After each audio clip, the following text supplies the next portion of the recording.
Hello everyone, this side advocate Ishan Gupta और आप देख रहे हैं आईवी लीगल। आज की इस वीडियो में हम बहुत ही सिंपल सी चीज़ डिस्कस करेंगे, दैट इज़ कि हम सही तरीके से चेक को कैसे भरें। जैसे जब भी हम किसी को चेक फाड़ के देते हैं पेमेंट के लिए, चेक के माध्यम से जब हम पेमेंट करते हैं तो उसको चेक कैसे सही तरीके से भरा जाता है। तो सबसे पहले आपका यहाँ पर ये हमारा जैसे स्टेट बैंक ऑफ इंडिया का चेक है, ऐसे ही सारे बैंक्स के चेक होते हैं, यही फॉर्मेट होता है। तो हम सीधा सिंपल डायरेक्ट एक बार भर के देख लेते हैं।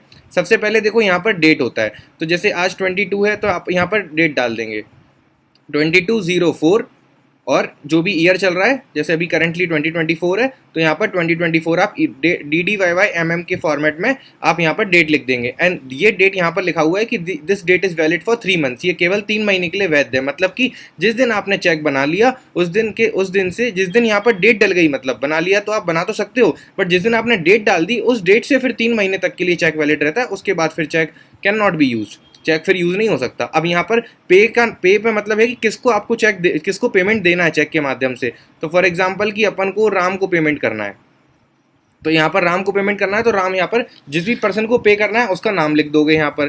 तो अगर आपको राम को, जैसे मुझे राम को पे करना है तो मैंने यहाँ पर पे के आगे राम का नाम लिख दिया है। अब कितने रुपए देना है मुझे, तो मुझे उसको देना है 10,000 रुपये, तो मैं यहाँ पर लिख दूंगा 10,000 रुपीज़।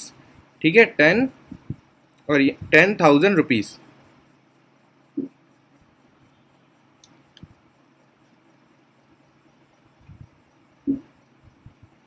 10,000 रुपीज़ ओनली लास्ट में लगाना जरूरी है। और इसके बाद हम यहाँ पर एक स्ट्रेट लाइन लेके और ये पूरा कट कर देंगे ताकि यहाँ पर कोई भी एक्स्ट्रा कुछ अमाउंट कोई ना ऐड कर पाए, इसलिए ये पूरी एम्प्टी स्पेस को हम कवर कर देंगे, यहाँ से क्रॉस कर देंगे।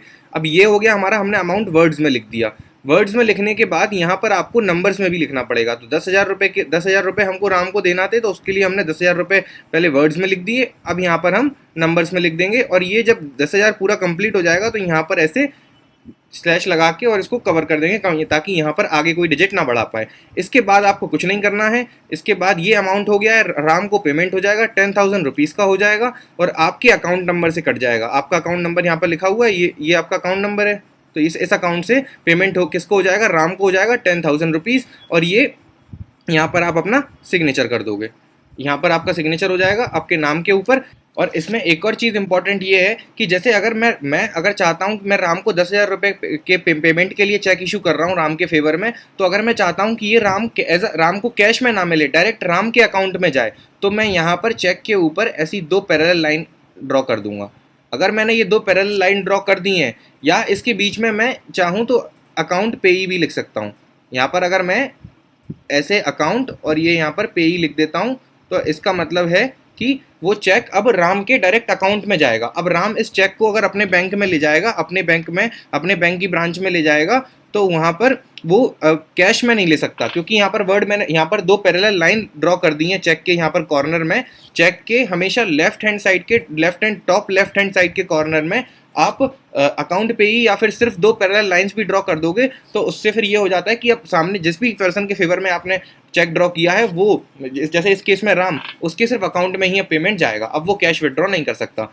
अब अगर मान लो यहाँ पर अकाउंट या पैरेलल लाइन या अकाउंट पे ही नहीं लिखा होता तो राम कैश भी ले सकता था, राम बैंक में जाके 10,000 रुपये चेक लगा के 10,000 रुपये कैश भी ले। एंड इसके बाद अब यहाँ पर ये एक चीज़ इंपॉर्टेंट होती है कि ये वाला जो नंबर होता है, this is called as cheque number. आपका अगर कोई भी डिस्प्यूट होता है चेक का, तो वो इस चेक नंबर को आपको बताना होता है। हर केस में ही चेक नंबर इंपॉर्टेंट होता है। ऑल्सो जब आप चेक भरेंगे तो चेक के फर्स्ट पेज पे ही आपको अपनी खुद की सेल्फ एंट्री के लिए एक पेज होता है, फर्स्ट पेज ही इंडेक्स पेज, उसमें आपको अपना ये चेक नंबर लिखना है और किस पर्पज़ के लिए आपने किसको चेक फाड़ा है वो डिटेल आपको भरनी होती है। तो वो आप अपने खुद के रिकॉर्ड के लिए भर सकते हैं। बाकी बैंक के लिए यहाँ पर बस इतना ही करना होता है और इससे सामने वाले को पेमेंट हो जाएगा। जिसको पे करना है उसका नाम, अमाउंट, और यहाँ पर वर्ड्स में, यहाँ पर नंबर्स में, यहाँ पर डेट और सेम, और ये यहाँ पर लास्ट में आपको अपना साइन करना है। That's it. अगर आपको वीडियो पसंद आई है then do like and subscribe my channel for more such interesting videos.